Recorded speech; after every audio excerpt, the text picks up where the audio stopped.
Welcome to today's episode of InfoSec Journeys. This is a real special one for us. We have Mike Jones with us. Mike, thank you for taking the time out to speak to Ashley and I. We're super excited to get to know you. Mike, you've been described as a cyber terrorist previously by the International Business Times, a moniker which, if I'm honest with you, I don't think I've ever heard any individual being called before. You're a US military intelligence expert, an Iraq war veteran, original member of Anonymous. This could go in a number of different directions, our conversations today. We've got a lot to explore with you about your background, your relationship with the cybersecurity industry and the threat landscape as well. Before we dive in, before we crack you open, let me throw it over to you, Mike. Please tell us who you are and what you're all about. Sure. My name is Mike Jones, originally from the States, Washington, D.C. to be exact. And I started out with Anonymous, and now I'm leading teams and trying to break new ground all throughout the world and help kids make better cyber decisions. That's interesting. That something I picked up on there. So what do you mean by help kids make better cyber decisions? Because we've had a few people, in early days of this podcast who've, they could have made that fork between good and bad. So what do you mean by that? So it's a constant evolution for me. That fork is always there. I helped the London police do their cyber intervention workshop, where they take kids who have been identified as potential cyber criminals, haven't really crossed that black and white line yet, but are dancing on it really close. They bring them together. They bring in people from the industry to show them what they can do with their skills, what direction they can go. And they bring someone like me in who has been on the other side of that line and trying to explain to them what it's like after life, what happens after you cross that line. And then I talk to them, they can relate to me, and I talk to the parents, and then I talk to all of them together to try to give them hope and some kind of idea as to where they might want to go later on in life. What's that kind of conversation like? Because I imagine, I see like a series like Mr. Robot, which I absolutely loved it, right? I think everyone wants to be a bit of Elliot Alderson, who works in this InfoSec industry, really, the kind of inner hacker of you, and just that kind of fanciful story. Like, it kind of makes it sexy to be on the wrong side sometimes. So how do you get over that? Because is being a bad guy quite sexy for, or quite appealing for certain people? I think the media does us a disservice when it comes to portraying what life is like on that side. It's not always glamorous. It's not always Hollywood. There's a lot of paranoia that goes along with it because you don't know who to trust. And I've seen a lot of people go down some really dark paths.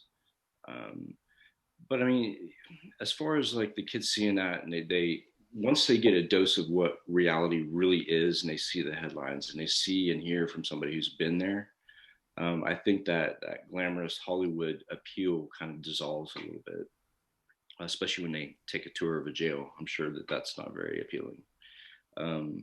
But yeah, that one thing that I have to keep in my mind every day is that fork and that decision is always there. And it doesn't take much.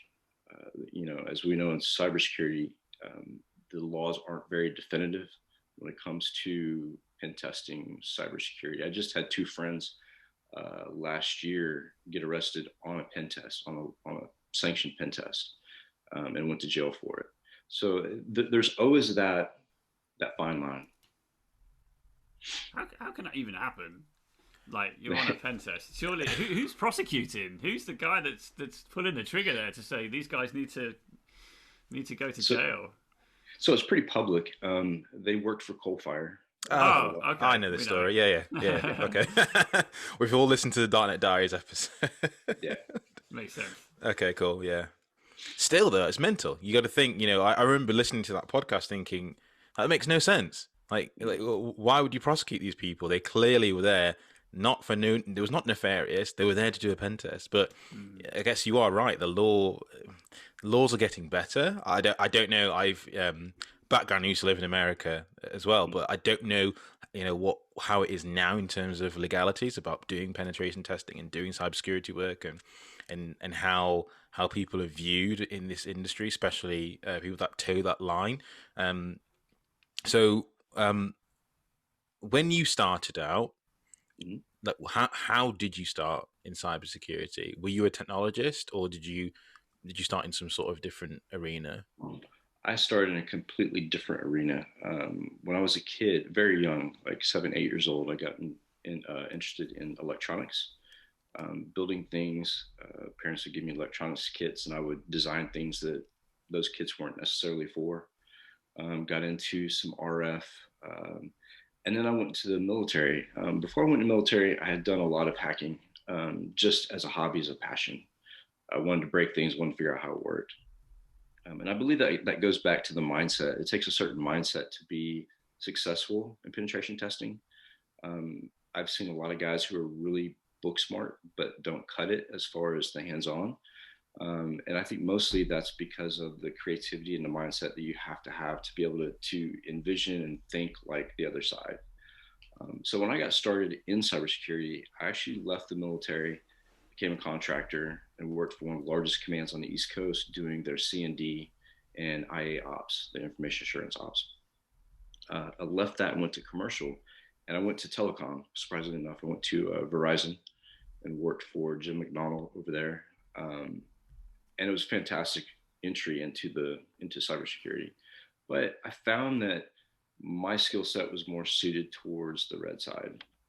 But when I talk to people, especially kids, I try to explain to them that in order to be 100% effective at what you do in cybersecurity, whether it be red team, blue team, purple team, whatever, it's very important to know both the offensive side and the defensive side in depth, because you can't really defend against something you don't know.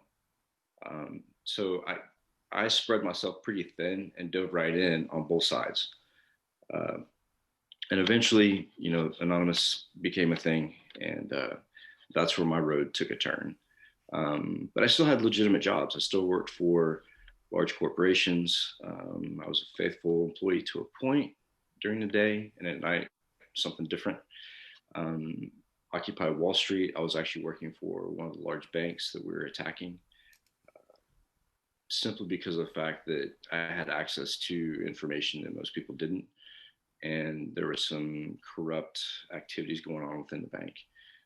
So Anonymous, people get the wrong idea about Anonymous, because the ideology we had back then was to kind of like equal the playing field and bring justice to injustice and provide some sort of transparency and expose people and corruption.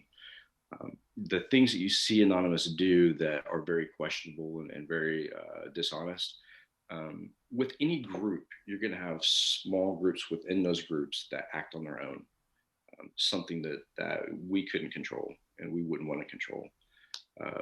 But they would go off on their own and do something under the auspice of Anonymous, which was completely wrong. And the law enforcement liked to tag people that they collected as hackers as Anonymous. They would find some way to link them to Anonymous, because at that time, Anonymous was hot on the radar, and they wanted to stop the exposure, stop the attacks, because it was really making law enforcement look bad. But yeah, so I think it's really important to know what the dark side looks like, but also focus on defense. Unfortunately, my road went way right into the dark side, and now it's back on track. It took 13 years of investigation to get me back on track, and a sit down with law enforcement and the government, and come to a realization that I had done so many things that I had a stack of papers sitting against me that were charges. So I was given the opportunity to make a different decision, and I ran with it. But saying that, it still affects me. I still have a hard time getting a bank account. I can't get one. Driver's license, can't get one. Passport got revoked. Just a lot of things that normal people take for granted that are luxuries and not really a right. And I've lost that luxury. So I try to explain that to the kids when I talk to them, that, it looks great from the outside. There's a lot of money involved, but when it comes down to it, you're risking your entire life and your freedom. So that's the direction I went. Yeah, and we've gone through an emotional journey just just in that very small space, and you've accelerated a lot of time. And I don't know where to start, but I mean, it's just it is your life, and I think it's crazy to see how you started, the middle, and where you're going now. And we'll definitely talk about where you're going now because it's super exciting, and seeing you back, over this side of the world. So we'll definitely cover that. But so the so if let's go back to the beginning of it again. So the army, why did you go into the army? Why did you go into the military? What was that all about? I went into the Navy because I was at a point in my life where I wasn't quite sure what I wanted to do. I knew that intelligence was where I wanted to be. So my dad worked at the NSA when I was a little kid. And so I was kind of born into the community, I guess. I was born at Walter Reed and spent a lot of time around military. My godfather was a Russian linguist during the Cold War. So I had access and exposure to that environment.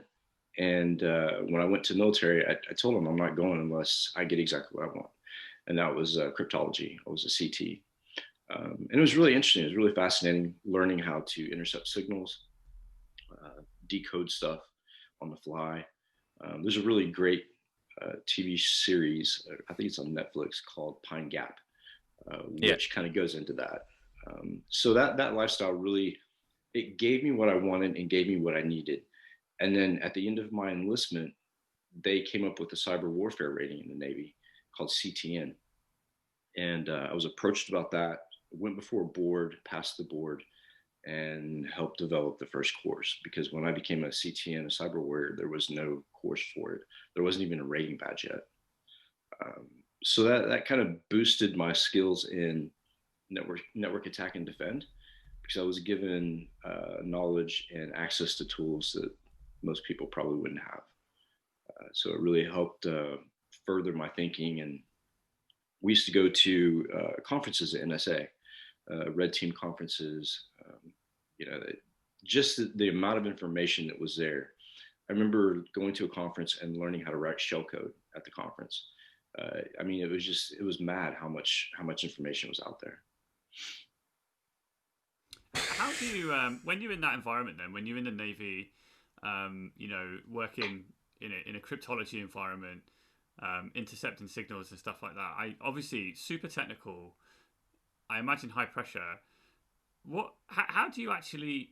How do your superiors within the military measure your success? How do you become like an expert in that area, as opposed to just some guy who's really good at their job kind of thing within the military, and then go off to do other things? How do you prove that you can excel in that area? What do they look for specifically? It's really the same thing as in the commercial world, right? So the the the drive to take courses, to take certifications, the military pays for that, and they look at your outside duties and what other things you're interested in, what kind of things you pick up, um, and that all goes into advancement consideration. So the more conferences you go to, the more extra duties you take on. Of course, the military is going to be happy with that. It is a very high pressure environment. Um, I worked at the Joint Force Intelligence Command. We had imagery analysts, we had weapons analysts. I mean, it was pretty intense, but I really enjoyed it, and I had a really good military career. Had medals, honorable discharge. I did really well. It was the intelligence I was exposed to while in the military that I didn't quite agree with. Mm. Some of the stuff that I saw during the Iraq War was, let's just say, not what was portrayed on Fox News.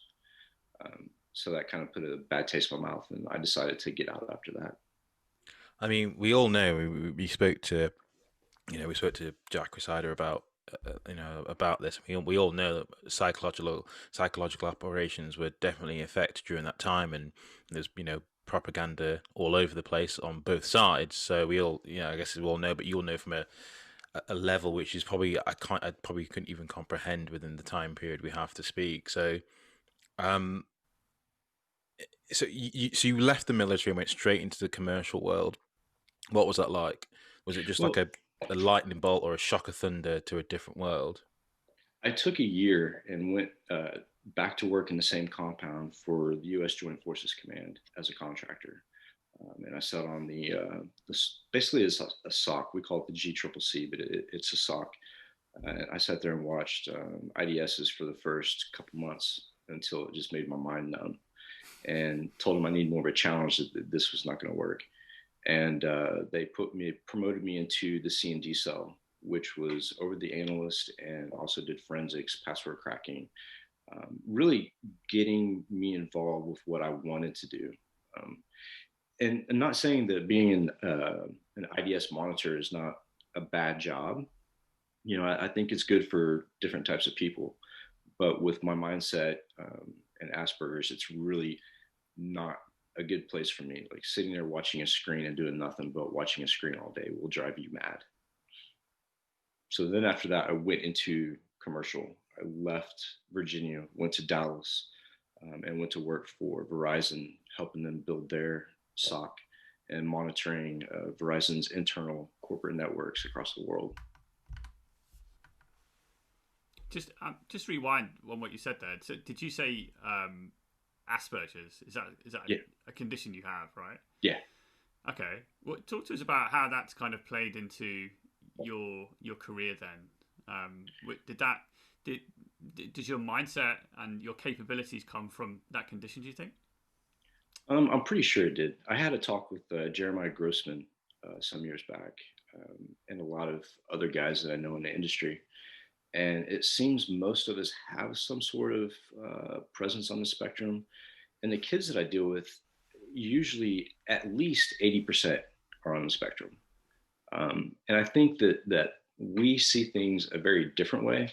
Normal people, what we call normies, see things kind of gray, black, white, kind of blend, you know, but having Asperger's, it's black or white, it's on or off. And that's the same way that technology works. It either works or it doesn't work. There's no gray area. So I think that we're well suited for that. And, you know, the rabbit holes I dive off into have given me a lot of knowledge. And I think we tend to do that quite a bit because for the longest time, social situations made me feel really awkward. Starting to do public speaking really helped. But yeah, I think the mindset, it affects the mindset, and it helps you look at things in a more technical perspective, I think. What's interesting there, I think, you know, being in the military, which is obviously, I've not obviously had any direct experience, but know plenty of people and family members who are military veterans. Very close-knit community, I imagine, right? You know, brotherhood almost with, you know, the people that are in and around you on a day in, day out basis. But yet, Asperger's, is it more, you feel more comfortable when you're isolated and kind of on your own, but yet you're surrounded by people in this real close-knit environment? It almost doesn't fit the right mindset, right? Yeah, so if you look at CTs and our level of clearance, we're put into skiffs, basically like a vault door. And most of those people in that room are just like me, very technical, very, you know, heads down into their work, not a lot of socializing. So that type of environment, that locked down environment, I dealt with really well. In the C&D cell, there were only 3 of us in the cell, and nobody else was allowed in. So to me, it was a comfort zone. But you're right. Like when I went to boot camp, I found it extremely stressful. You know, it was high pressure. There was a lot of people. There was no privacy. There was no way to get away. But in the workplace, when I got stationed, much different situation. But I can see how someone would thrive in that scenario with Asperger's, because you're given a task, you're locked in a vault, like you said, and you just do the work. And I can imagine, I was going to say hiring managers, but it's not a hiring manager. But I could imagine, you know, top brass or top officials, that's what they're looking for. They're looking for the people that can, you know, spot patterns and just work and do what they're told and just do it and no chat back.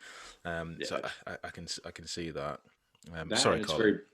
That and it's very black and white. Mm. So it's very predictable in the military what's going to happen on a day-to-day basis, and routine is very important. So, Mm. So then, when you're working for a financial institution in the US, I have a little bit of experience with that also. Um, Quite a diverse landscape to work in. How did the conversation come about then? You know, you're protecting an FI from cyber attacks. Were you red teaming in that environment then? Yeah. Okay. So kind of red team, purple team, and stuff like that. No doubt, helping to protect by ethically hacking. How do you get noticed then? How does the conversation with Anonymous come about? Like, what was the trigger point? So the relationship actually started shortly after the military, and there was, back then it was a handful of people. It wasn't a huge group. One of the guys that I knew actually lived in Dallas, and Barrett Brown is his name, and we crossed paths several times. And at the bank, I was actually working threat management at Red Team. So threat management, I was looking at some of the more higher profile attackers and seeing how they would attack the bank. But they actually wanted me to gather underground intelligence. So at one point, they were even willing to put me underground with a burner phone and just let me go. So I had a lot of freedom there, a lot of freedom to do what I wanted to do and test the things that I thought were important. And it was all internal bank infrastructure. It wasn't, we didn't do anything for outside clients.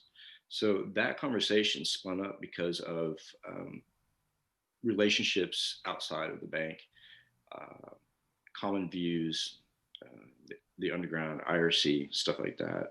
We kind of got together and developed this ideology. And by no means did we expect it to grow as large as it did, but it caught on and blew up around the world. I think it really struck a nerve, didn't it, at the right time as well. And 9/11 happens, and major kind of microscope goes on to that whole kind of corruption and stuff that you alluded to earlier with the Occupy Wall Street and stuff. I forget, Occupy Wall Street was post 9/11, right? I think. Right. Yeah. Okay. And at what stage then at some stage, the US has put you into an exile? So where did that come about? Where's that on the career journey? Man, that was brutal. So I was going back and forth to Scotland, Aberdeen, Scotland for work. We had a SOC in Aberdeen, and I was going up there to train people. And I was going back and forth and decided that, I wanted to stay a little bit longer, and was going to wait out my passport. And so me and my girlfriend at the time decided to take a trip to Las Vegas to go to Black Hat. And we get to the airport. I had a health condition that came up and had to be taken to the hospital. My passport, I like to hide underneath the boards in the mattress so that only I know where they're at. So when I went to the hospital, went by ambulance, they locked the room, promised that nobody'd be in there. When we got out of the hospital, went back to the room, went to go get my stuff, my passport was gone. And I thought, that's strange because we have money sitting on the table, we have laptops, but they only took my passport. So I went to the U.S. Embassy and said, look, my passport's been stolen. I don't know what to do. I'm trying to get back to the States. And they said, okay, well, you need to file a lost or stolen so we can cancel that passport. I said, not a problem. So I filled out the paperwork. And then I said, okay, here's my money. I need to go ahead and get an emergency passport. And so we filled out the paperwork, and they came back after they took my money and said, I'm sorry, your passport's been revoked. And I was like, wait a minute, I've been going back and forth for, 2 years now. How is it revoked now?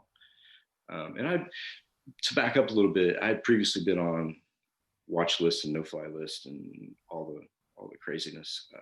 But this time they completely revoked my passport. And I asked them, I said, well, how am I supposed to get home? And they were like, don't know. And they didn't really care. They just left me in the UK. Called the State Department, couldn't get any answers out of the State Department. So I was basically in London illegal for almost 2 years. And that's when I started speaking and doing things with the police and trying to keep myself moving so I didn't think about what was going on with me at the time. Fortunately, how I got back was same health incident occurred again. And this time, the hospital worked with me and worked with the UK government and said, look, he has a condition that he has to be back in the States and he needs treatment. And the US was really reluctant, but finally allowed me to get on a plane. What was funny is when I went to the airport with the consulate paperwork and the 60 pounds that they gave me to travel with, I show up at the ticket window and the lady comes over and she's getting my bags and we're going through all that routine. And she stops and she says, I'm gonna have to get somebody, I'll be right back.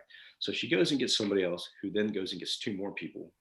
And they're looking at the screen and whispering. I'm like, what is the problem? I have consulate paperwork in one hand, ticket in the other.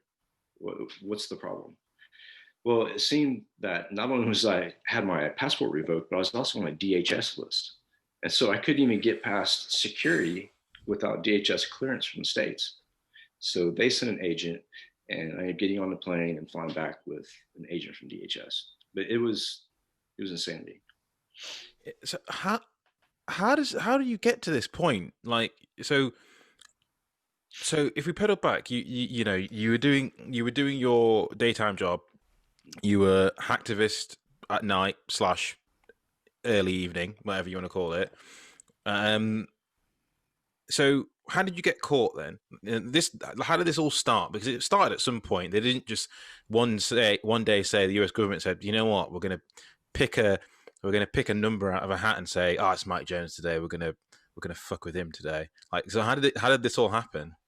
It started when I was in Dallas. I started DC 972, which is a DEF CON group. FBI showed up there. I had already had contact with other members of Anonymous, so I was already on their radar. Then they started the investigation while I was at Bank of America. They caught wind of what was going on with Occupy Wall Street and some of the stuff I was doing. And the FBI has a really good way of giving you enough room to like completely destroy yourself. They'll let you run and commit crimes for years until they have a good case on you. So they did that, and I did what I did, and we it came to a head in 2016. But also, I got to point out too is that it also has things to do with people I worked with, not just worked for. I went to work for a company called Eyesight Partners at one point, very early on. And the CEO, John Waters, actually started iDefense, which was sold to another company. So Eyesight Partners, I was one of the first 6 employees, and I was a vulnerability, I guess, analysis and digging up information on the dark web and monitoring like threats. My boss was ex-CIA Mike Susong, and I had to go and get a polygraph just to work at this commercial company, this startup. So it was really strange how things worked out, but they have a really close tie with the government, and they knew what I was getting into as well. And to be frankly honest with you, some of the things that I was getting into, I was being paid to do by them. So there's when I talk to kids getting into the industry, I always tell them you got to be careful who you work with and work for, because not all companies are on the up and up, and sometimes it's not completely obvious. But that's where the investigation started, was Bank of America, Occupy Wall Street, and then it just cascaded down. Some of the contacts I made, some of the things, operations I did, the FBI took note of, and they like I said, they like to build a case and let you build your own case. Do you think they ever orchestrated a situation? I wouldn't say because entrapment's illegal, but do you think they ever orchestrated a situation, almost dangled a carrot for you to take it, so they could definitely nail you for it? Absolutely, and I'm quite positive that. And then also in groups like Anonymous and with different hacking groups, the government likes to put plants inside the groups. They had flipped at the time Sabu and turned him into an informant, and he took down a lot of people. A lot of people got arrested. When I had the meeting with the Secret Service and U.S. Attorney's Office, I was given the option of becoming a CI, but my lawyer and I had talked about it beforehand and decided that I'd be a CI, but just not against groups in the U.S. It would have to be other than Anonymous and foreign intelligence groups. So I got put into APT 28. So APT-28 is Fancy Bear, right? Russian? Sophisy, yeah. Okay. So how the fuck do you get put into an APT group in a Russian APT group? What the fuck? So I have some ties to that group already. You mentioned Russian, your godfather, Russian linguistics. I'm presuming we're going to link to this somehow. Yeah, so I know a little bit of Russian. The Russian hackers and Polish hackers I've been close to for a very long time. Some of the best hackers I've ran into are from Poland and Russia. After the fall of the Soviet Union, a lot of the scientists and computer scientists went without jobs. And so they were very effective at creating their own little groups, and they had knowledge that I wanted. So self-taught, learned some Russian, got involved. And that's eventually that was the last stop I made with the FBI, was as a CI in the APT-28. I mean, an APT group like that is so prominent, so prevalent with their capability. Do you not? I don't know. I almost feel it's like. Did you not think they'd sniff you out as a CI? Are they not like super cautious, super paranoid that they would know? Do they think? Everybody's super paranoid in the hacking circles, but the thing is that to be a good hacker, you have to have social engineering skills. You have to be able to react and adapt in certain situations and kind of go with the flow. When it comes to APT groups, there's always a level of trust that's not there from the get-go. And the way they vet people is by carrying out certain operations for them, then they can trust you. And the more you do, the more trust that you get. The FBI made sure I had every asset available to me, even a linguist for stuff that I wasn't quite sure of. But yeah, I mean, that's basically how a group vets you, is by involving you in some of the more deeper operations. Yeah. Okay. And then, so when you're working in that group, then, like, do you suspect other people within that group are also CIs because you're a CI as well? No, no. The way they do it, the way the FBI does it, and Secret Service and CIA, is they check cross agency to make sure there's no other operations going on, so that you're not mixing channels. And so I was the only one that was tasked to that group, in that group at the time. I'm sure there were people monitoring me 24/7, but I was the only one who was actually a CI in that group at the time. Could there have been, other Five Eyes agents in there? Oh, I'm sure. Or would you have known? No, I never would have known. Like I said, the people that I conducted business with was like a group of 3 people within the group. And it was one account. They would share the accounts. Can't really go into too much of it, but they were more targeting. I was put in the group to look at APT-28, Russia. It was year of the election, 2016. Yes, yeah. I was told to look for things. And I ended up finding information that was a little bit more valuable than election information. And when I found it, things got a little cold on the FBI side, and they kind of pulled back a little bit. So it was an interesting period of time, especially in the U.S., but it was even more interesting the relationships between the federal government, the APTs overseas, and what was actually going on within the political environment. Yeah, it's interesting. I mean, what else can I say? Like, I mean, I listened to your podcast on Saturday, and you covered some of this, and you sent out those files, and I had to look through them, and in a sandbox, because I didn't trust you. Fair enough. I'm sure they're fine. I'm sure there's no stego in there that popping a calculator up now and again. But yeah. So you're doing that. Dare I say, it's scratching that itch. You're deep undercover. You're doing operations. You're crafting malware, creating exploits, finding, harvesting exploits as well. How do you exit, or were you able to exit? Uh, when it came to the FBI, they exited before I did, Mm. because I was getting closer and closer to the truth that they didn't want exposed.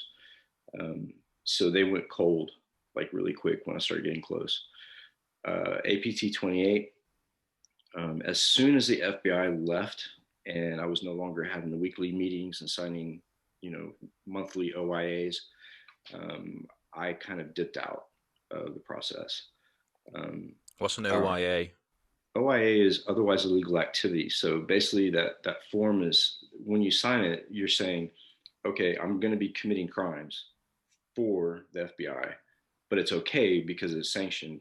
But if you go outside that scope, and it's very well defined, if you go outside the scope of what they want you to do illegally, then you're going to be responsible not only for what you did outside the scope, but also the scope itself. So it was really confusing to me when I first signed it, and my lawyers explained it to me. I said, so basically, they're going to have me do things that they would arrest me for, but it's going to be okay because I'm a confidential informant. So to me, it really didn't make any sense. I'm still a criminal, but it's okay because I'm an FBI criminal. Just, yeah, double-edged sword, I guess. And what did your NSA father think about all of this? So my father and I don't have like a really close relationship. Mm. And during the whole FBI investigation, I had files on a thumb drive, and stuff that I wanted hidden. And I gave him a copy of it, didn't explain what was on it. I just told him to lock it up in a safe, in case something ever happened. But they weren't very happy with the investigation portion of it. They couldn't understand why I was doing the things I was doing, and what the projected outcome was going to be. Um, so we never really saw eye to eye. Both my parents are really good people. They just didn't know how to handle me, I guess. Me and my brother are on two completely different wavelengths. And when you sit us down in a room, you would never know that we're brothers. But yeah, so they weren't too happy about it, and they were glad to see when all of that ended, and I was no longer doing the secret meetings and stressed out. So getting But back does it to ever end though? no, Can you ever? I sit here listening to you now and listening to the little, from Saturday, and you get really emotional about it because it is your life. So this never ends. It never goes away. So I no, mean, it, how does that, like you mentioned earlier on, you can't get a bank account, you can't get a driving license, you can't act like a normal human being, almost that your human rights are being stripped away. But why what happened? nobody knows, and we've been trying to get to the bottom of why they fear me. I guess I don't know, um, because there's a couple of the people I know in the same situation, Mm. and all we can think of is we've had access to certain things that if we're exposed could change a lot of stuff for a lot of people. um, and it all goes back to culture too, right? So the government fears what the government can't control, and the type of people that we are and the abilities that we have, if we're not working for them, who are we working for? And they want to keep us close so they can keep that. It goes back to that mentality of keep your enemies closer. And that's the only thing I can think of. We've tried to dig into it. I've had journalists that looked into it, and it's a dead end. But it never stops, and it, little things pop up here and there. And I've learned how to adapt. I've learned how to get by. I've learned how to kind of survive, if you will. There's Bitcoin. There's places where you can start a company that the government can't expose, like Dubai. There's all kinds of ways that you can get around the system. Um, but I would much rather not have to do that. If I could go back and do it all over again, it would be a completely different world. But unfortunately, I have to deal with what I deal with. Well, why do you talk so publicly about all of this, Mike? Why do you um, talk about the fact that you are a CI in APT 28, for example? Do you not fear like retribution from that others in that threat actor group and stuff? What's your No, no, driver for talking about it? Well, to be honest with you, I have nothing to lose. I mean, what am I going to lose? The only thing I have left is my life. Um, they've stripped me down to the Pretty big to the thing to bare. lose, though. Yeah, but the intelligence and the hackers going kinetic is a big deal, and they're not going to waste kinetic energy on somebody that won't make a huge difference if they're gone. Um, and unfortunately, that's the case. If I was a government asset still, yeah, I'd be a little worried. I had protection when I was a CI through the FBI and through other agencies. So I wasn't really fearful of what I was doing because I knew that I had eyes on me. But now, I mean, they're taking control of me or doing something kinetically to me is not going to advance them in any way. And really, I haven't exposed APT 28 other than what they were really looking for, which every APT does. And so, it's nothing abnormal. But what the US does is a little bit different. I think people need to know what can happen and what the government does and how bad it can be. Because if I don't release the information, I don't talk about it, then there's going to be another person just like me who gets stuck in that same cycle. Mm.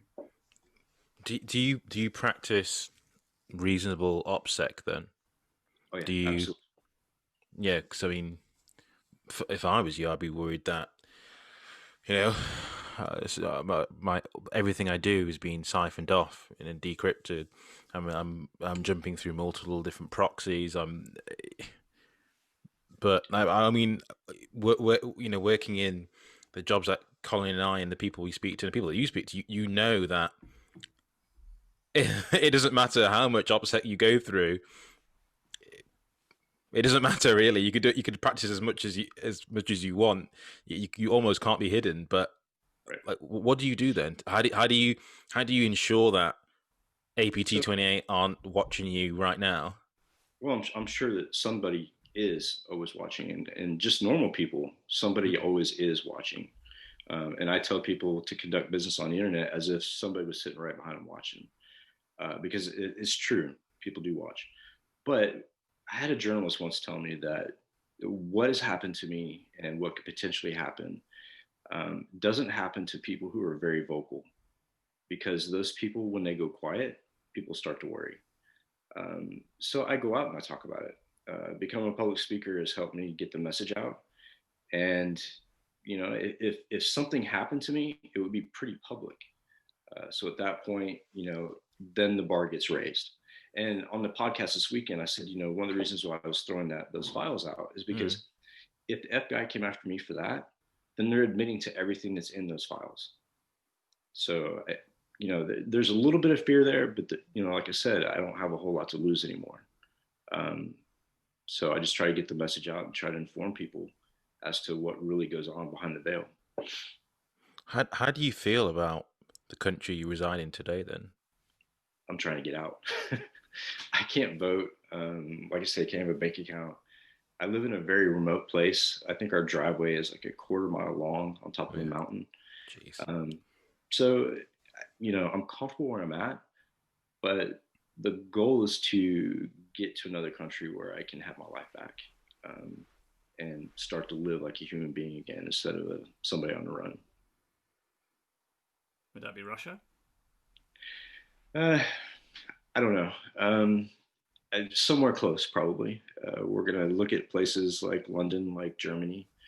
When I was in London, I was really close to law enforcement, and I did a lot of stuff for law enforcement, and they respected the way I handled myself. So that's a very good option. But I look for countries that know the pain that goes on in the U.S. as far as corruption and all that stuff, because they're normally very supportive. I don't think Russia could be a solution, but walking into the den of the lion, I don't think is probably too smart right now. Probably not. Yeah. Yeah, well, yeah, probably not. So, all right then. So now then, so new direction. How did this all happen? Talk me through this then. So I've worked for a few companies over in Europe, and I've been doing independent consulting here in the States, working for companies that are outside the United States. And just this past week, I was given the opportunity to work for a German company, New Direction Cyber, and I'm really excited about that. They didn't quite know my background, and when I was on the interview with him, he asked me to tell him about my history and my background. And I'm very transparent when it comes to that. I tell people exactly what they're going to find if they Google me, because it's there. I can't hide it. So he Googled me on the phone call, and his jaw dropped, and he's like, "This is you." And I said, "Yeah, that's me." And talks went on from there. You know, he knows my military background, and they got some really cool stuff going on in Germany. But I've also worked as members of the board for a couple European companies, one in Scotland, actually two in Scotland, and as kind of an advisor to help guide the companies. And of course, like talking conferences, and which is, I got two coming up in January. And then working with the police to help kids. That's the most important to me, because it's a way that I can give back, not necessarily to a country or people, but kind of to give back to society and give back to myself 10, 15 years ago. You know, kind of like, I guess, mending it a little bit, but, you know, the whole process is really therapeutic for me. Even the public talks, I get a lot out of it, and it helps me stay motivated and, you know, stay on the right side.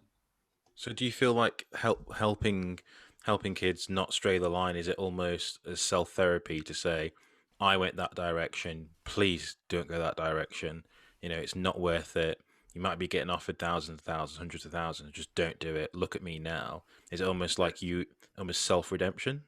Oh yeah, yeah. I mean, it's definitely therapeutic, and to see those kids that were kind of lost, you know, I can totally relate. But another thing too is that as an industry, as countries, as law enforcement, we don't give kids the cyber law before they get on the internet. So these kids are running wild and not knowing really what's right and what's wrong. Because the CMA, even for an adult, the CMA is kind of convoluted. So you expect a 12-year-old to go out and seek the CMA, read it and understand it, and act accordingly. It doesn't happen. A lot of these kids start off like modding games or doing stuff within online games. And then that progresses because the people behind that are usually organized crime trying to groom the kids and bring them in. So talking to these kids, it helps me remember where I came from. It reminds me not to go back. And it helps me like have hope that these kids might see something or hear something that'll stop them from having to go through a lot of chaos.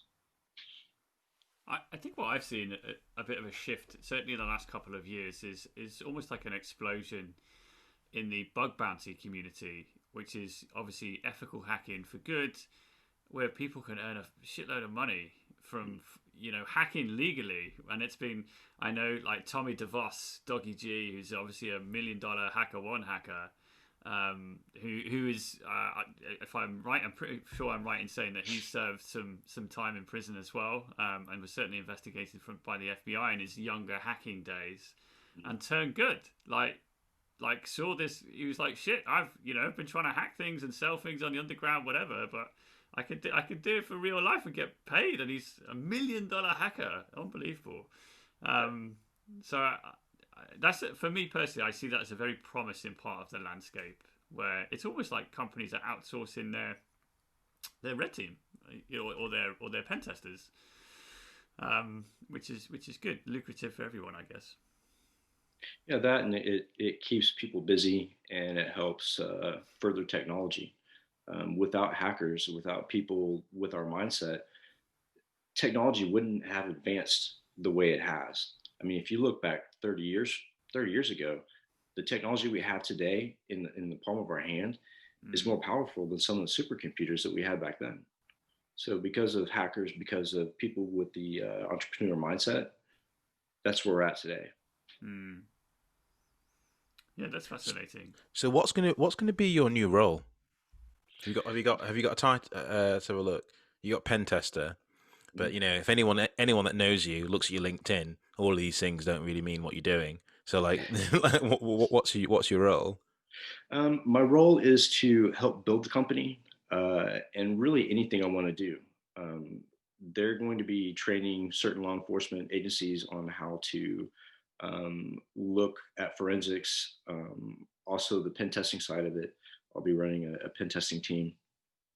So really they kind of gave me an open-ended type of contract where they have a set duty that they want me to perform, but anything outside of that that's going to further research, it's pretty much an empty cart, and I can fill it with whatever I want. They're giving me a lot of freedom to be myself and to just kind of help the company. What do you think the biggest thing then that businesses should worry about? People like you attacking environments, testing environments, etc., with your capability and mindset. What area should businesses be focusing on most to protect? People and process. The technology is the easy part of it. The hard part is getting to know the people that work for you, not just as an employee, but as a person. Because they're going to be the ones who are compromised. It's not going to be the high tech equipment. Chances are, most breaches occur because of lacks in security on an individual side, not a company. Um, so I always encourage people, especially team leaders, to really get to know their employees and encourage advancement, encourage getting more certifications, more research time. I always give my people at least 25% of their time to do research, to help them out, something they're interested in. Because the second you turn your back on that employee and make that employee somebody that is miserable, you're either going to lose them or you're going to lose money. So it's a lose-lose situation if you don't treat people with respect and learn who your people are outside the office. Hmm. So you mean like an insider threat kind of scenario, right? Absolutely. Yeah, okay. Not even insider threat really, because yeah, that's a huge issue. But when those employees leave, they leave with information about your company. Hmm. That's what made me successful at what I did with Anonymous, was because of the fact that I had insider knowledge on a lot of processes and a lot of people. Uh, and as an employee, getting paid to sit there and learn the infrastructure and the vulnerabilities and learn the people and their attitudes and who they are, it's really easy to social engineer and get what you want. Hmm. I got a quick question for you then. So, you were an anonymous, Mhm. and you were hacking the organization that you were working on. Was that thrilling for you because you had background information, so you knew how to move around the network, you knew who to exploit, you knew who to target, or did you find it too easy? So you might move to a harder target or move to a complete black box where you know nothing other than a domain name. It's all challenging. The hard part of getting information out of that financial institution was challenging, and learning how to protect the data that I had taken was really interesting, because I didn't always wait until I got home to shuffle that information out. You have to find means and ways to do it through the network to a dead drop location. So all of it's challenging, all of it's interesting, and as a pen tester, like, that's my passion. My dad told me when I was younger, don't let your job define who you are, because one day you may lose that job. Well, I've done it the opposite. I've defined what my job is.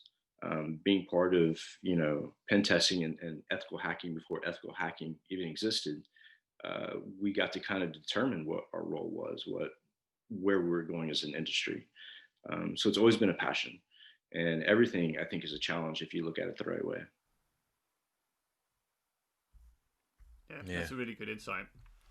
Um, so we've covered a lot. Um, your journey in InfoSec, how you kind of got started, the mindset, the some of the campaign that you worked on, APT and OWS and stuff like that. What's kind of next then? Do you think where you're heading in Germany, for example, is a long-term kind of career passion move for you, or is this have you got another itch that you want to scratch in this industry that you're looking to break into further? Do you think it's pen test for life? I think it's pen test for life. I just can't seem to get away from it. They throw me into management positions all the time, but I end up going right back to the technical hands-on. But I'm starting to look at different ways of attacking. I think we've forgotten how easy it is to attack things through archaic means, like RF, for example. Steganography through RF. There's tons of ways that we've completely blinded ourselves because we're so focused on the future and AI and machine learning that we've forgotten how easy it is to get stuff out the window through RF. So that's kind of where my focus is. What's steganography in RF? What the fuck? I know what those terms are, right? But together. So there's things like slow scan TV for RF, where you can scan documents, you can scan photos, whatever, and send it out through RF.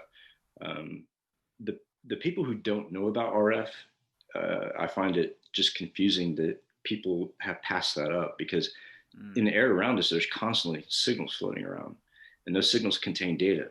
Why can't they contain network data or database data? So I kind of started doing that with VoIP back in the day, and now I'm focusing more on RF because there's no control measures for RF besides a Faraday cage.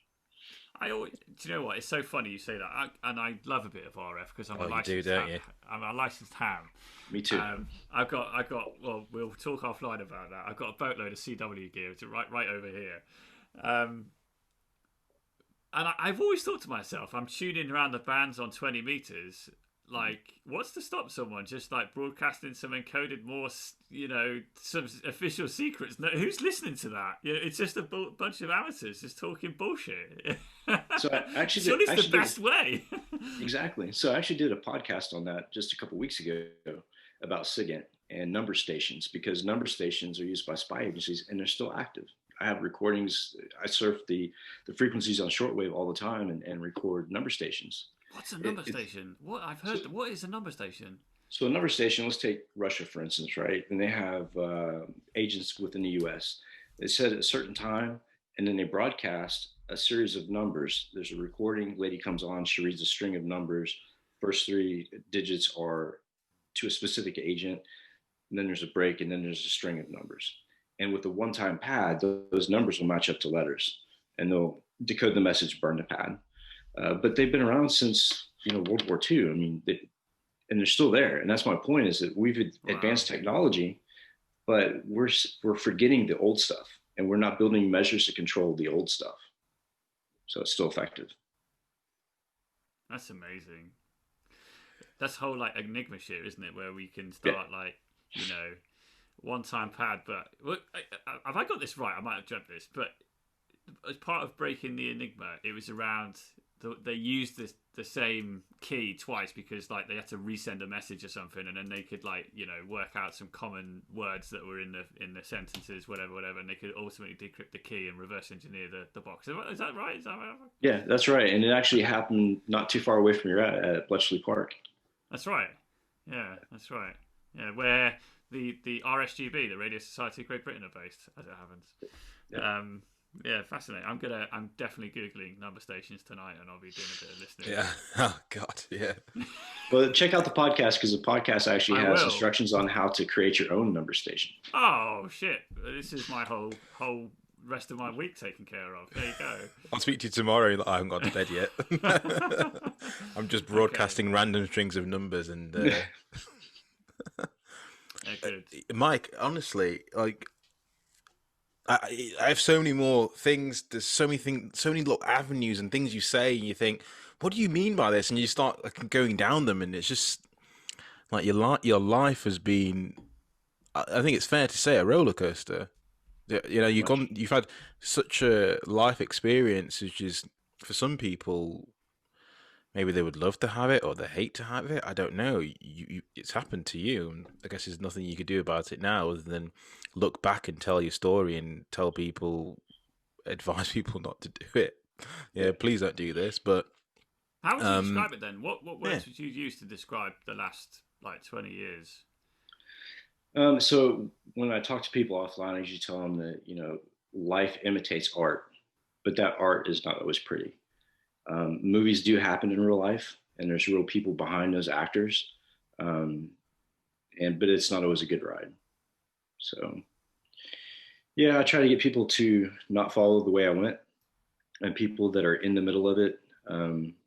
It's really hard to watch, and so I try to give them as much as myself as I can, so that they could, grab a hold of something and hope that they don't sink, because it's really easy to sink. On the weekend, you talked about how you sympathise with Snowden and not with Assange. Is that right? That's Am I correct. getting that Absolutely. right? Yeah. And I'll explain that. So Snowden exposed XKeyscore, which was a program where they were using keywords to basically dig every phone call, not just domestic to foreign, but domestic to domestic, which is not supposed to happen. And he left with that information and disclosed it. And the people who didn't know that we were being monitored, they needed that information. But people like us that know what goes on behind the doors, we knew we were being recorded already.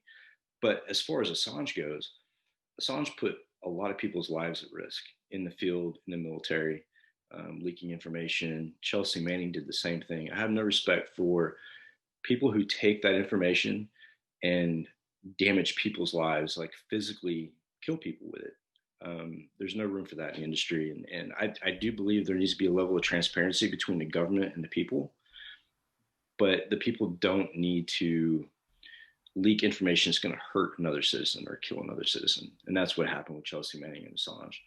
And Assange had a string of other offenses that had to do with people underage. And I don't have respect for people like that.